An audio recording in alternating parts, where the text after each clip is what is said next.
شرفنا بلقائكم. بسم الله الرحمن الرحيم، وصلى الله على خير خلقه محمد وآله أجمعين. أسعدني كثيرا لقاؤكم، وأسعدني أكثر من ذلك انتصاركم. أدخلتم على قلوبنا وقلوب الشعب العراقي الفرح والسعادة، والحقيقة أنكم تمثلون الوجه المشرق للعراق. الشعب دائما في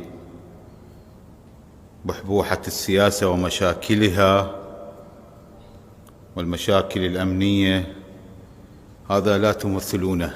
أنتم تمثلون السعادة والفرح والراحة للشعب العراقي. أنتم مستقبل العراق الرياضي المشرق إن شاء الله. نأمل بكم المزيد من الانتصارات، المزيد من الفوز، المزيد من الفرح والسعادة للشعب العراقي.